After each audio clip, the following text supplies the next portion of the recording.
지금 지금 떴습니다. 떴습니다. 떠요? 네네, 떴습니다. 요거를 슬라이드로, 예, 슬라이드. 이렇게 하면 됐죠? 네, 됐습니다. 네. 그래서 이 소설, 단편 소설하고 꽁트라고 하는 이제 문학 장르를 비교를 하는데 차이가 단편 소설은 과거에 일어난 일, 이미 일어난 일을 다루는 게 단편 소설이고 꽁트는 앞으로 일어날 일, 미래에 어떤 일이 벌어질 것인가를 주로 이야기로 끌고 나가는 게 꽁트다. 음, 이제 그거 말고도 이제 장편 소설이 있는데 장편 소설은 길다 보니까 단편 소설과 꽁트를 짬뽕을 해놓은 거다, 이게. 그리고 이제 탐정 소설이라는 게 있는데 이것도 일종의 잡종 장르인데 그 탐정 소설에서도 일단 사건이 먼저 일어났죠. 그죠? 네네, 그렇죠. 그거는 단편 소설 같죠. 음, 근데 그거를 캐나가는 그 탐정이 이제 그걸 범인을 잡아나가고 하는 거는 앞으로 벌어지면서 누가 범인인지를 밝혀내는 그런 부분은 또 꽁트적인 요소가 그 섞여 있어서 이게 탐정 소설도 이게 잡종이다. 야, 근데, 그런 얘기고요. 그러니까 뭐 이렇게 이거는 아마 소설 쓰는 사람들이 이 정도 공부는 하고 하겠죠. 예, 꽁트가 이런 의미인지 몰랐네요. 나는 나도 이런 거 꽁트를 그냥 뭐 시트콤 이런 식으로 예, 그러니까. 그냥 웃기는 이야기 잠깐 뭐 이렇게 소개하고 하는 게 꽁트인 줄 알았더니 주로 왜 저기 뭐야 그 희극 배우들 코미디언들이 이렇게 예, 뭐 맞아요. 하는 얘기하는 거. 걸 꽁트라고 보통 얘기하잖아. 네네. 그런 건 줄 알았더니 이렇게 문학의 형식에서는 구분이 되네요. 음, 그래서 단편 소설은 이게 이제 문장인데 주름들이나 감쌈들로 존재하는 몸과 정신의 자세를 등장시키는 반면 이게 난 무슨 말인지 처음에 하나도 모르겠더라고. 주름들, 감쌈들 그걸로 존재하는 몸과 정신의 자세 이걸 등장시키는 반면에 꽁트는 가장 뜻밖의 펼침과 전개들인 태도들 그러니까 단편 소설은 자세를 등장시키는데 꽁트는 태도를 등장시킨대요. 음, 뭐 입장 이런 거, 이런 걸 작동시킨다. 이게 두 그 장르를 비교를 하는데 이걸 이제 하나하나 그걸 또 챗GPT한테 도움을 청했지. 그랬더니 주름이라는 거는 인물의 다양한 내적 상태나 감정의 미묘한 변화를 가리키는 말이래요. 주름. 음, 그리고 감쌈은 이렇게 그뭘 이렇게 뒤집어 싸고 있잖아. 이게 이제 겹겹의 감정, 심리적인 껍질. 마치 왜 계란을 벗기면 뭐 양파를 까면은 뭐가 계속 나오듯이 다층 구조, 감정의 다층 구조를 감쌈이라고 한대. 음, 그래서 인물은 자신의 내면을 보호하거나 감추기 위해서 감정의 껍질을 여러 겹 둘러싸기도 하고 외부로부터 영향을 받아서 그런 껍질이 생기기도 한다. 그 단편 소설은 숨겨진 심리적 방어나 외부의 자극이 인물에게 미치는 영향을 묘사하는 게 단편 소설의 특징이라는 거지. 음, 그래서 어떤 사람의 성격을 하나하나 이렇게 벗겨나가는 거예요. 네, 그게 이제 감싸움을 펼치는 거지, 그게. 음, 그리고 이제 몸과 정신의 자세. 여기서 이제 자세고 꽁트는 어, 해도, 입장이나 태도예요. 그 음, 차이가 자세는 뭐냐면 인물의 전반적인 상태와 태도를 의미하는데 단편 소설은 종종 인물의 신체적인 동작이나 정신적 태도, 어떤 태도를 보이느냐 이런 거를 통해서 복잡한 내면을 표현한다 이거예요. 이를 통해서 인물의 성격이나 심리 상태를 독자가 직관적으로 이해할 수 있게 하는 거예요. 추측하게 하는 게 아니라 드러내서 작가가 보여주는 거예요. 하나씩. 음, 그래서 단편 소설이 단순히 사건을 다루는 걸 넘어서 인물의 몸과 정신이 겪는 섬세하고 복합적인 경험, 그들의 내적 갈등을 주름과 감쌈이라는 이미지로 나타내서 그걸 이렇게 하나씩 하나씩 벗겨나가는 식으로 소설이 전개가 된다는 거죠. 그렇죠. 갈등이 핵심이죠. 음. 그게 이제, 이미 그, 사건은 벌어졌고 네, 그게 왜 그랬을까? 그러면 이제 거기에 등장하는 인물들을 심리 묘사 이런 거를 통해서 그 사람들의 감정이 뭐가 쌓여서 이런 일이 벌어졌을까? 이걸 이제 하나씩 양파 껍질 벗기듯이 하나씩 하나씩 펼쳐 나가면서 소설이 전개가 된다는 거지. 음. 그러면 그 사람의 그 자세, 어떤 태도를 보이느냐, 이런 게 이제 그 묘사 포인트가 되는 거죠. 오, 이게 꽁투라는 얘기가 어떻게 또 전개될지 궁금하네요. 네. 꽁트는 뜻밖의 펼침과 전개. 이거는 벌어진 일이 아니라 앞으로 거기에 등장하는 인물들이 이제 일을 벌리는 거예요. 음. 그러니까 어떤 일을 벌릴지 몰라, 얘들은. 꽁트에서는. 그러니까 펼치는 거지. 그리고 전개. 똑같은 말이죠. 펼침과 전개. 그 꽁트는 짧은 이야기 안에서 예상하지 못한 방식으로 사건을 전개해 나간다.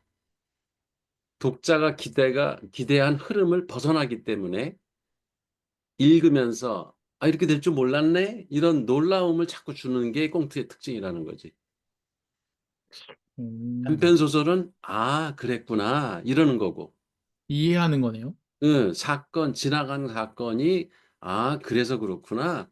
음. 그 캐릭터들이 성격을 이렇게 뒤집어 보니 그래서 그런 일을 벌였구만. 제가 네, 그래서 이게 살인을 했구만. 이렇게 네, 하나씩 하나씩 이해해 나가는 그런 게 이해가 가는 거죠. 단편 소설의 방식이고 꽁트는 어?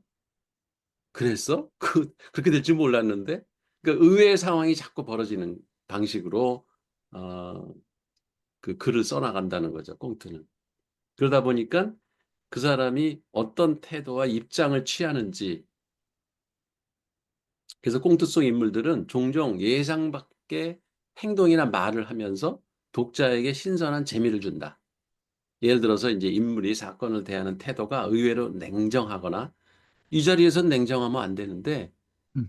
어, 그 냉정한 표정이야. 그래서 그러면 이제 과하게 그게 감정을 이렇게 표현한 그 경우도 있고 이야기가 급작스럽게 반전될 때 독자가 인물의 반응을 통해서 놀라게 되는 이런 일이 자꾸 벌어진다는 거지 꽁트에서는. 음. 그러니까 이해가 되는 게 아니라 꽁트에서는 뭐야 이거 왜 이래 이런 반응이 자꾸 나온다는 거예요. 되게 낯선 장면들이 계속 음, 연속된다는 얘기네요. 그렇지. 의외의 사건이 자꾸 벌어지고 사람들이 뜻밖의 행동을 하는 거예요. 음. 그래서 꽁트가 짧지만 흥미로운 이야기를 통해서 길이는 단편도 짧고 꽁트도 짧지만 더 두 개를 비교한다면 꽁트가 더 짧아요. 음. 그래서 꽁트가 제일 짧고 그다음에 단편 소설, 그다음에 중편, 장편 이렇게 나가는 거지. 그래서 예상치 못한 방향으로 이야기를 풀어나가고 인물들의 반응을 통해서 독자에게 새로운 시각이나 재미를 제공하는 게 꽁트의 방식이다. 이거 막장 드라마인가요? 막장 드라마가 좀 꽁트 같아, 느낌이. 그러니까 막장 드라마 보면 의외에 응. 막그 인간이 어떻게 저럴 수가 있어. 막 이런 장면들이 많이 나오잖아요. 예, 그, 뭐, 누구의 딸이었고, 옛날에 누구의 아버지였고, 막, 예상도 못했던 상상, 이 막장 드라마 같네. 그리고 이제 소설, 이런 그 문학 장르에서 시간 개념이 이제 중요한데, 이 들레즈의 시간 개념은 그 리텐션, 다시 당긴다 이런 거죠. 리텐션을 직역을 하면 다시 당김. 그러니까 옛날에 벌어졌던 일을 내가 회상하는 게 다시 당김이에요. 다시 당김. 음. 그다음에 미리 당김은 앞으로 벌어질 일을 현재로 갖다 놓는 거예요. 들레즈는 항상 시간의 개념이 현재에 있어요. 음. 그죠? 그거는 우리 그 왜 베르그송 이게 베르그송이라고 써놨네. 베르그송인데 어이인데요. 그 어인데 베르그송의 여건풀 그 기억나죠? 그 네, 내가 그때 강의 전에 만든 거 그냥 그림을 갖고 온 건데 이걸 보면은 저 S가 주체잖아. 네, 서브젝트. 그리고 밑에는 우리가 그러니까 인간이 활동하는 공간이고 네. 이게 현실이죠, 여기가. 음. 그 S가 딱 평면에 만나는 점이 그게 그 접촉점이에요. 접촉점. 음. 그러면 이제 P 이 평면에서 이 S가 이렇게 움직이지, 이제. 음, 예. 그러면 그 S가 만나는 점은 항상 현재야. 그럼 과거는 어디 있냐? 저 위에 있어요. 음, 이 기억 안에 있는 거예요. 그래서 이 원뿔의 그 저 안쪽 깊은 기억은 A, B 맨 꼭대기에 있고 최근 기억은 저 밑에 있고 A2 다시 뭐 이렇게 B2 다시 이게 그 베르그송의 시간 개념이에요. 음, 들레즈도 이걸 그대로 차용을 하죠. 음.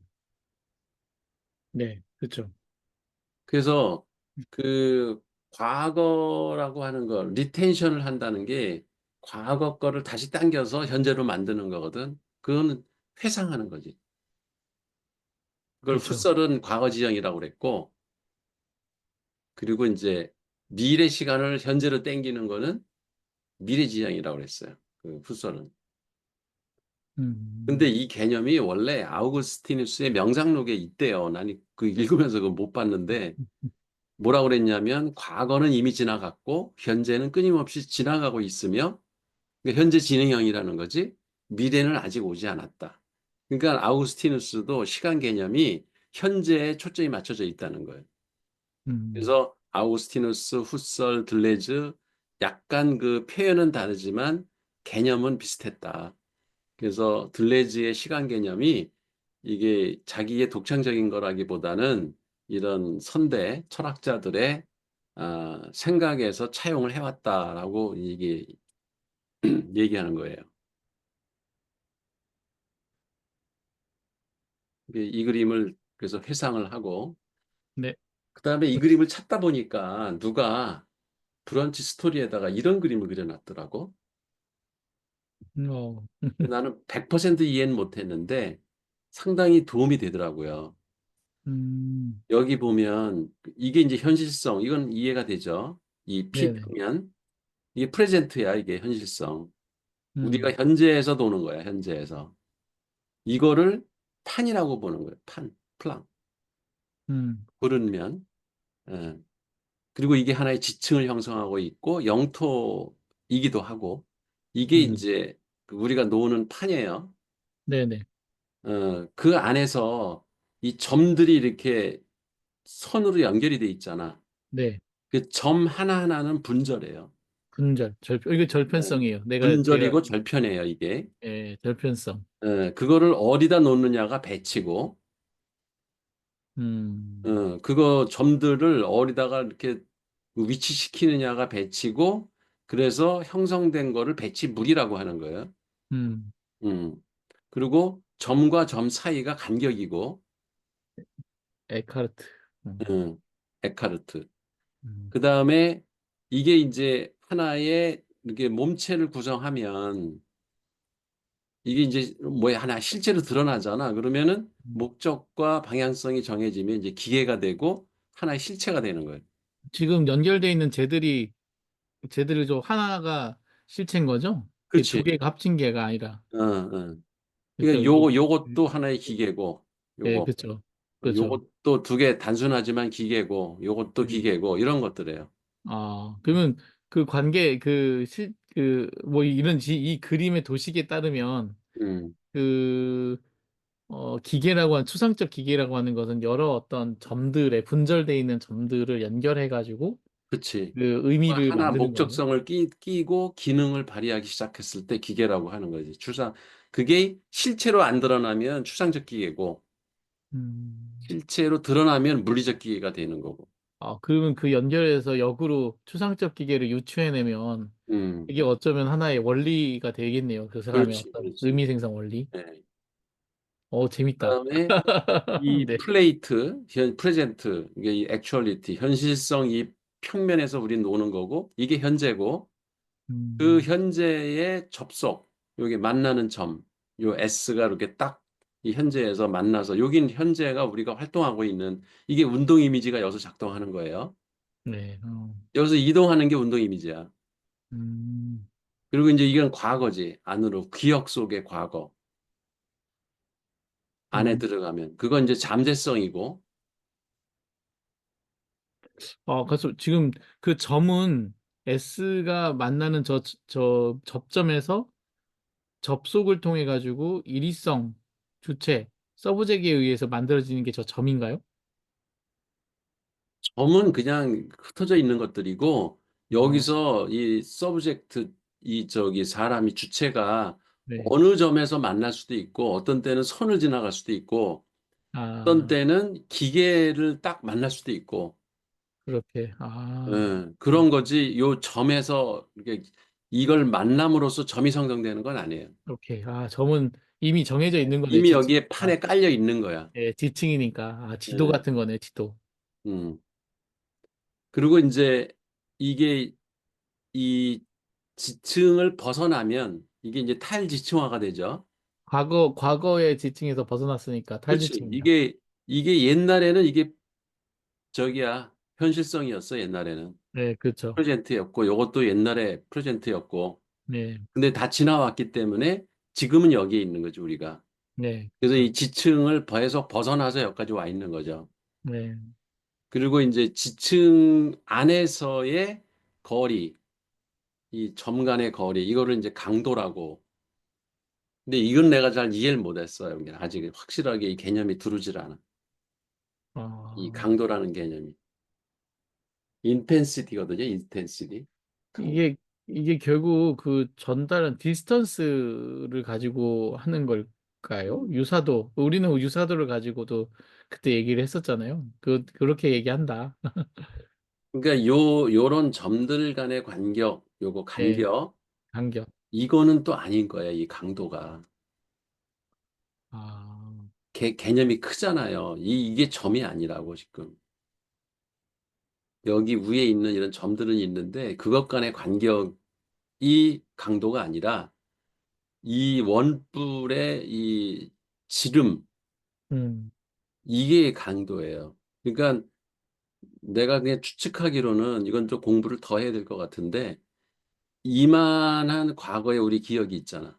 네, 그러면 그 크기의 지름, 이게 강도가 이거는 되게 센 거고 강도가 크잖아. 음, 요거는 좀 이거보다 작고 이렇게 점점 작아지는 거지, 강도가. 이 위에서부터 이렇게 내려올수록 원의 음, 크기가 줄어드니까. 아, 그래서 이거는 나의 잠재성의 커다란 측면을 얘기하고 얘는 상당히 많은 에너지를 갖고 있을 것 같아. 이 음, 면적으로 봐서. 그 네네네. 강도가 센 거지, 그게. 네. 그쵸. 예, 그렇게만 지금 추측을 하는데 정확히 이, 이 사이즈가 이게 강도라는 말을 정확히 이해는 못했어요. 그 위로 갈수록 잠재성이고 버추얼리티고 범죄성이 커지는 거지, 이게. 예, 잠재성이 커지는 거고 음. 그러니까 내려갈 에너지가 여기 충만한 거지, 여기는. 때 근데 사실 우리가 살아가고 있는 모습은 여기인데 이거의 배경 에너지가 이만큼 있는 거죠. 그 시간 그러면 지금 현재는 계속 과거에서의 탈지층화의 최종 결과물들이네요. 그렇지. 네. 그게 맞는 거지. 그럼 이게 이제 사실 주체성의 핵심이거든. 예. 그렇잖아. 그러면 계속 지금 나는 그 탈지층화를 이 지금 현재에서 하고 음. 있다는 얘기잖아요. 맞아요. 이게 조금 지나면은 얘가 또 이 안으로 들어간다고. 네, 그렇죠. 올라가고. 주체성이. 그죠? 우리는 계속 현실에서 노는 거지. 바깥 아니, 그래서 드러나지 않아. 이 그림을 어디서 구하셨어요? 아니, 그 글래즈 철학 뭐야 그걸 검색을 했더니 구글에서 이 그림이 하나가 있는 거라서 이거 나는 이게 베르그송의 역삼각형 그거 원뿔 그건 줄 알고 이렇게 봤더니 이 네. 들레즈에 나오는 용어들이 여기 다 있는 거야. 그래서 이거 그림 괜찮다. 네, 아니, 그냥 단번에 여러 가지가 확 이해가 되는데요? 응. 그게 시각적으로 보여주니까 네. 이게 지도지 뭐야 이게 예, 하나의 그러니까요. 들레즈의 도시, 철학? 도식, 도면, 지도 다 같은 말이에요. 네. 근데 저는 네트워크 분석을 하는 입장에서 상당히 의미가 있는데요, 이거? 음, 네네네. 이건 그냥 지나가면서 한번 네. 정리를 해봤고요. 그 다음에 이제 이 8장에서 핵심 개념이 세 개의 선이 있다. 이 선이란 개념이 그렇게 빨리 와닿질 않죠. 음. 예. 네. 그러니까 면에는 선이 돌아다녀. 점이 돌아다니는 건 아니에요. 그렇죠. 예. 그게 방향성을 가진 벡터야. 그 선이 막, 그러니까 이 양자가 이렇게 파동을 가지고 막 돌아다니면서 여기저기 접속을 하려고 막 이제 연결을 시도하는 게 선이야. 그래서 이 음. 선들이 만나면 그럼 뭐가 돼? 기계가 될 수도 있고, 그게 뭔가 실체가 될 수도 있고, 그게 막 여러 개가 만날 수도 있고, 뭐 최소로 두 개가 만날 수도 있는 거죠. 근데 그 선들이 세 가지 종류의 선이 있다는 거예요. 그러니까 소설이 전개될 때 이 세 가지 선이 막 교차하면서 단계별로 일어날 수도 있고, 거꾸로 막 절단선이 일어났다가 파열선이 되기도 하고, 뭐 분할선이 되기도 하고, 이게 뒤죽박죽 되면서 이 소설이 전개가 된다는 거예요. 그 세 가지 소설에서 이 선들이 어떻게 만나는가를 설명한 예를 보여주는 거예요. 근데 핵심은 이 세 가지 선이 뭔가를 이해하면은 이 8장은 돼. 거의 다 이해한 거예요. 그래서 음. 분할선, 파열선, 절단선이 있는데 처음에는 그게 그거 아니야 이렇게 생각이 들었거든. 분할한 거나 파열한 거나 절단한 거나 그놈이 그놈이지 그랬는데 이걸 또 책을 아무리 봐도 물론 책에 조금씩 조금씩 설명이 있긴 있어요. 그래서 또 챗GPT한테 도와줘 그랬더니 그러면 자세히 설명해 드리겠습니다. 그리고 저는 어. 분할선이 뭐냐? 이게 고정된 선이에요. 분할선은. 그래서 수식어가 견고한 분할선 이런 말이 자꾸 등장을 해. 견고한 분할선. 그리고 그램 분자적 절단선이라고도 해요. 그 그램 분자라는 말이 뭔가 했더니 분자는 한 개인을 얘기하는 거거든. 네. 양자 하나를 얘기하는 거야. 양자 하나, 한 덩어리. 그 사람으로 치면은 한 개인을 얘기하는 거야. 집합 개념이 아니지. 음. 그거를 정해져 있어서 그게 딱 실체가 정해져 있어서 하나하나 개수로 셀 수 있다. 정량적으로 셀 수 있으면 그걸 그램 분자라고 그래. 음. 막 뒤섞여 있어가지고 뭉텅이로 있으면 이게 그램 분자가 아닌 거예요. 아, 질적으로만 우리가 측정할 수 있으면 그럼 그램 분자라고 안 해. 셀 수 있다. 그 그램이란 단어가 들어가는 게 이게 물리 용어인데 음. 그게 이 둘레즈 책에만 있는 게 아니라 일반 용어예요. 그램 분자라는 게. 그게 정량적으로 측정이 가능한 단위. 그걸 그램 분자라고 해요. 그러니까 음. 그렇게 그 얘기는 무슨 얘기냐면 정량적이란 말은 이미 양이 확정돼 있고 무게나 길이나 폭이나 이게 딱 정해져 있는 거예요. 그래야지 측정이 가능하잖아. 이게 늘어났다 줄어들고 아메바처럼 뭐 부피가 커졌다가 뭐 양이 늘어났다 이러면은 그 측정이 안 되잖아. 근데 하나의 딱 고정된 실체로 무게나 뭐 지름이나 반지름이나 크기나 이런 것들이 딱 정해지면은 그게 이제 그램 단위로 우리가 측정할 수 있는 거예요. 그러니까 그러니까 미리 정해진 거란 얘기야, 쉽게 얘기하면. 그런 분할선이, 견고한 분할선이라는 게 이게 아까 지표의 개념하고 같이 생각하면 돼. 이게 음. 수목형, 정해져 있는. 그래서 고정된 구조나 체계 내부에서 이루어지는 선명하고 견고한 경계. 그게 선인 거예요. 그러니까 이 선의 길이가 정해져 있고 방향도 정해져 있고 딱 고정된 값이 있어. 이게 이제 견고한 분할선이에요. 이런 영토를 선들이 구하는 거네. 돌아다니는 거야. 얘들은 수목형 사고를 유발해. 그 영토를 정해놓은 거네요. 그지? 이 국가 간에 이제 네. 38선 딱 그어놓으면 그게 음. 견고한 분할선이 되는 거예요. 그렇죠. 예. 전체적인 차원에서. 분할해 놓는 그래서 거죠. 체계 내부에서 질서 유지하기 위해서 이게 쫙 선을 긋는 거야. 예. 네. 그래서 견고하고 확정적이고 변하지 않아. 잘 안 변해. 그 사회적인 계층, 법률적인 구분, 이분법적 사고, 남자, 여자 구분하는 거, 선과 악 구분하는 게 이게 다 견고한 분할선들이에요. 음. 그 다음에 이제 두 번째가 파열선. 파열선은 그 견고한 분할선을 깨는 거예요. 열이라는 게 선이고 파는 파열, 깨트니까. 파열을 시키는 거예요. 네. 그래서 그러다 보니까 유연해지는 거예요. 음. 그러니까 분할선이 유연해져서 깨진 거지. 파열선이 되는 거지. 음. 개구멍이네. 네? 개구멍이요. 그 유연한 분할선, 즉 파열선은 기존의 경계를 흐리게 하거나 새로운 연결과 변화를 가능하게 하는 선이에요. 그래서 파열은 파격적인 선이 된 거예요. 파격의 선. 음. 그 우리 왜 시에도 있잖아. 파격의 미라고 뭐 음. 그 기존의 관념이나 그 의미를 탈피해서 새로운 의미를 부여하고 하는 것들이 이게 파열음이라는 게 그런 거잖아. 음. 음도. 그래서 기존 체계에서 벗어나서 더 작은 수준의 흐름과 운동을 만들어내는 선.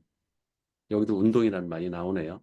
그러니까 뭔가 움직여야지 뭐가 이렇게 변화가 일어나. 그래서 덜 고정적이고 더 역동적이며 새로운 가능성을 열어주는 역할을 하고 예를 들면 이제 문화 간의 융합. 뭐 중국 문화와 한국 문화가 만났다. 그 경계가 모호하죠. 어떻게 보면 중국인 것 같기도 하고 어떻게 보면은 한국인 것 같기도 하고 그게 섞여 있는 것 같기도 하고 이 문화 간의 융합. 그럼 이게 벌써 파열이 일어난 거야. 중국의 견고한 선이 깨져서 한국적 요소가 들어가고 이러는 것들이 이제 문화 간의 융합이 일어나는 거죠. 그러다 보니까 새로운 정체성이 형성되고 여기서 이제 창의적인 사고가 가능하다. 음. 아까 그 견고한 분할선에서는 창의적 사고는 용납이 안 돼요. 그렇죠. 그건 딱 정해진 거기 때문에 그대로 해야 돼. 근데 이 유연한 분할선 때문에 뭔가 사건이 벌어지고 새로운 관계가 형성되고 다른 사람하고 이렇게 만날 수 있고 그러면서 사랑이 싹트기도 하고 이러는 게 이제 소설의 전개가 되는 거예요. 이 파열선이 있어야. 그래서 예. 이건 극히 개인적이고 미시적인 욕망이나 흐름을 나타냅니다. 그리고 기존의 대규모 구조를 분해하거나 새로운 흐름으로 연결되는 과정을 설명하는 게 이 바로 파열설이다. 음. 소설에는 되게 중요하죠. 그래야 뭔 사건이 벌어지고 뭐 사람들을 새로 만나서 사랑이 싹트기도 하고 이별도 하고 이런 일들이 벌어지는 게 다 파열선의 일종이라고 생각하면 돼요. 음. 세 번째 이제 절단선은 이게 도주선이야, 도주선. 완전히 벗어나는 거예요. 그러니까 뜻밖의 행동. 잘 나가다가 삐져가지고 야 헤어져 뭐 이런 말 그 대화 이런 게 도주선이에요. 이게 절단선이야 완전히 끊어버리는 거예요. 그 기존의 것에서 추상적이고 죽어있고 살아있는 비절편적인 도주선 또는 단절선. 이거는 기존의 체계나 경계를 벗어나서 완전히 새로운 영역으로 나아가려는 흐름을 나타내는 거예요. 그러니까 어, 돌연변이 같은 거죠. 음. 그래서 이 선은 항상 성공적이지 않을 수도 있고, 그러니까 그 선이 긍정적인 건 아니에요. 부정적일 수도 있어요. 그걸로 인해서 기존의 체계가 깨질 수도 있어. 심지어 사람이 그 선으로 갔다가 이 도주선을 탔다가 죽을 수도 있어요. 실패를 할 수도 있고. 그렇지만 그것 때문에 상당히 새로운 도약을 할 수도 있고. 어쨌든 기존의 체계에서 완전히 벗어나는 거를 이 절단선이라고 그래요. 절단은 딱 끊어버리는 거. 분할은 있는 거를 나누는 거. 파열은 있는 데서 파격을 조금씩 이렇게 가하는 거. 이렇게 생각하면 이 세 개가 구분이 되죠, 이제. 예. 음. 나만 되는 거야? 아니, 구분됩니다. 그죠? 예. 박상호 박사 어때요? 네, 구분됩니다. 예, 됐어요. 우리 한필선 선생도 세 선이 구분되죠. 구분되면 내가 설명 잘한 거고. 예를 들면 절단선의 예가 전통적인 국가 체계에서 법과 규범에 따라 이루어지는 국경선. 아까 우리 얘기했잖아. 그죠? 그게 예. 절단선이야. 그 38선, 이거 저 뭐야, 휴전선, 뭐 국가 간의 경계 이런 게 절단선이야, 절단선. 그래서 파열선은 아니 이게 그게 분할선이지, 분할선. 그리고 파열선은 국가 간의 문화적 융합, 국제적 이동이나 결례를 통해서 경계가 흐려지는 상황. 그리고 도주선은 국경을 넘어서 완전히 새로운 형태의 정치나 문화 체계로 만들려는 시도. 뭐 옛날 무슨 저기 뭐야 고주몽이 고구려 그 저기 뭐야 그 뭐에서 벗어나 예. 가지고 새로운 국가를 만드는 거 이런 게 이제 도주선이죠. 갑오정변 이런 거 아닙니까? 맞아요. 그런 거예요. 예. 이게 지금 위에가 절단선이 틀렸죠. 분할선이죠. 네, 네, 예. 불안스. 이때 도주선이 절단선이고. 음. 그다음에 들레즈 가타리 철학의 그 특성을 이제 중간에 설명을 해요. 그래서 이게 문장 하나로 나와 있는데 뭐 계단식 구조라는 말이 나와요. 아까 얘기했죠. 계층하고 다른 거예요. 이걸 가우스 함수로 생각하면 돼. 음. 가우스 함수처럼 어떤 게 선형으로다가 쭉 뭐가 이렇게 발전해 나가는 게 아니라 퀀텀 립처럼 양자의 그 뛰어오름이 있잖아. 그런 것처럼 그냥 쭉 가다가 어느 순간에 폭 튀어오르는 이게 이제 계단식 사고예요. 이게 음. 불연속적인 거지. 흐름과 변화가 불연속적이고 도약적으로 이루어진다는 것. 이게 이제 가타리 철학, 이 들레즈와 가타리 철학의 특징이에요. 또 하나는 병치할 수 없다. 이게 무슨 말이냐면 둘이 같이 존재하는 게 아니라 각자 독립적으로 나란히 비교될 수 없는 고유한 존재다. 그러니까 두 개가 동시에 존재하는 게 아니라 어, 따로따로 독립적으로 가는데 이게 선들이 그렇다는 거지. 선들이 어, 두 개가 이렇게 나란히 가는 게 아니라 독립적으로 각자 존재를 하기 때문에 언제 부딪힐 수도 있고 그냥 비껴갈 수도 있고 이런 그 선들의 흐름 이게 음. 이제 들레즈 철학의 특징이에요. 그러니까 어 아까 왜 그 저기 기계나 실체가 그 저기 현실성 거기에서 이렇게 형성될 때 어, 선들이 만날 수도 있고 그냥 휙 옆으로 지나갈 수도 있고 걔들이 항상 동시에 존재하는 게 아니라는 거지. 독립적으로 각자 존재하면서 막 왔다 갔다 하고 이제 방향성을 가지고 애들이 움직이다가 뭐 한 군데 그냥 쫙 모여가지고 한꺼번에 뭐가 형성되기도 하고 어떤 때는 아무것도 안 만들어지기도 하고 이런 특징을 가지고 있다는 거예요. 음. 그 다음에 이제 통약 불가능성. 이건 무슨 얘기냐면 통약이 우리 왜 약분한다 그러잖아. 수학에서. 음. 통으로 다 약분하려면은 기준이 하나가 공통된 게 있어야 되겠죠. 그런 게 없다는 거예요. 공통. 어떤 사물을 범주화하는 공통된 기준이라는 건 없다. 각자 존재의 의미를 가지고 있고 각자 존재하는 이유를 가지고 있고 각 객체가 각자 생길 그게 수 있고. 리좀의 특징이죠. 예. 예. 각 개체가 다 자기의 특징을 가지고 있는 거야. 어떤 음. 중앙 집권적인 어떤 기준을 가지고 이게 그 통분해서 어, 기준을 만들어서 이렇게 잣대로다가 나누고 이럴 수가 없다는 거지. 맞아요. 그러다 보니까 복잡하고 다원성을 가질 수 있고 그래서 획일적인 질서나 통합에 대해서 저항하는 게 이제 들레즈 철학의 특징이다. 이거 다 이해가 되죠. 우리 그 예. 지금 해왔던 말하고 일맥상통하는 얘기예요. 그걸 이제 중간에 지금 정리를 하는 그 문장이고요. 그 다음에 이제 소설에서 그 단편 소설 꽁트 얘기하면서 어, 이게 모니터 하는 게 있다, 이게 뒤에서. 아마 이게 성인 것 같아요. 음, 짧게 보는 자와 길게 보는 자 두 가지로 나눌 수가 있는데, 짧게 보는 자는 이게 감시의 망을 얘기하는 거예요. 어떤 플랑에서 뭐 기계가 형성되고 뭐 그 아까 뭐 얼굴성에서 얼굴이 튀어나오고 하고 할 때 이게 그거를 모니터링하는 뭐 그 요소가 하나 있는데 그게 두 가지가 있다는 거예요. 하나는 짧게 보는 자와 또 하나는 길게 보는 자가 있는데 짧게 보는 자는 즉각적이고 단기적인 관점에서 사물이나 사건을 파악하는 사람. 세부적이고 미시적인 영역에 집중하면서 흐름의 순간적인 단면에만 주목을 한다. 그래서 현재 벌어지고 있는 일에 대해서 그 필요에 따라서 행동하는 실용주의자가 이제 한 예가 될 수가 있다. 그러니까 음, 되게 현실적인 거죠. 그 짧게 보는 자는 단기적으로 세상 일을 판단하는 거예요. 그러니까 소설에 등장하는 인물이 그런 역할을 하는 사람이 있다는 거예요. 소설 속에도.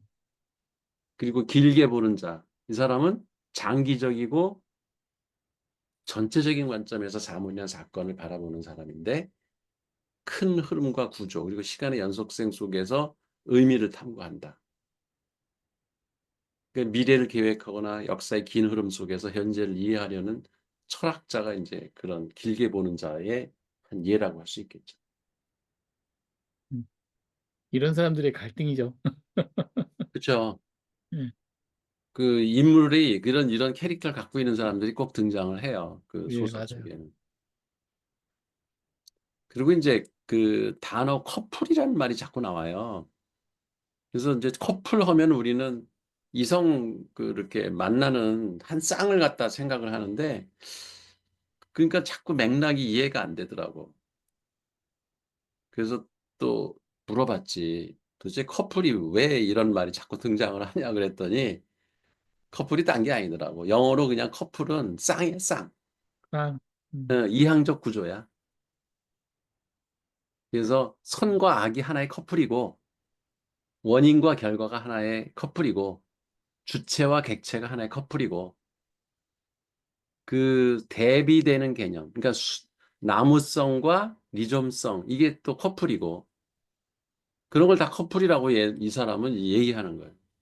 그래서 음, 이항적 구도의 기본 단위로서 두 요소의 대립적 관계를 형성하고 완전히 이항적이라는 것은 이 커플이 하나의 요소가 다른 요소를 기준으로 정의되고 제한되는 구조를 가진다. 그러니까 음, 하나가 결정되면 다른 게 결정되는 거예요. 음. 양자의 얽힘하고 똑같은 개념이에요. 아, 그러네요. 예. 이양적 기계네. 하나만 존재할 수가 없는 거야. 음, 주체가 있어야지 객체가 있고 객체가 있어야 주체가 있는 거지. 그렇죠. 그래서 이걸 커플이라고 그래요. 그래서 커플이 그 남녀 한 쌍이 아니더라고. 여기 남성 여성도 이제 한 쌍이 커플이 이해가 되긴 하지만 선악도 커플이고 자유와 억압도 커플이고 기계는 이미 뭐 여러 번 얘기했고 그렇게 이제 이항적으로 이렇게 커플로 이 기계를 보면 어떤 문제가 생기냐면 제한된다는 거지. 이항적 구조는 관계를 고정된 틀 안에 가두어서 다른 가능성을 배제하기 때문에 예를 들어서 남성과 여성의 관계를 지금 이제 기독교에서 그 저기 뭐예요? 뭐 동, 동성. 호모나 이런 거를 응? 네네. 인정 안 하는 게 바로 이게 이항적 구조죠. 음, 남자면 남자고 여자면 여자지 어떻게 트랜스젠더가 있냐. 음, 고정된 역할로 규정을 해버리는 거예요. 성적 적체성이나 관계 가능성은 억압되는 거죠. 이게 이제 제한적 관계를 어, 유발한다는 거고 이양적으로 세상을 보면 그리고 이제 갈등이 생기고 그것들 간에 그리고 위계가 또 거기서 형성이 되고 이게 사회의 갈등 요소라는 거예요. 이게 권력의 불균형이 생기고 그래서 이양적 구조를 넘어서 이제 들레즈의 철학이 추구하는 게 이런 게 유동적이고 다원적인 관계를 강조하고 그런 견고한 절편성과 이향적 커플의 구도를 해체하고 다양한 연결과 흐름, 즉 이lum적 구조를 탐구하는 게 들레주 철학의 목표고 그게 추구하는 바다. 음.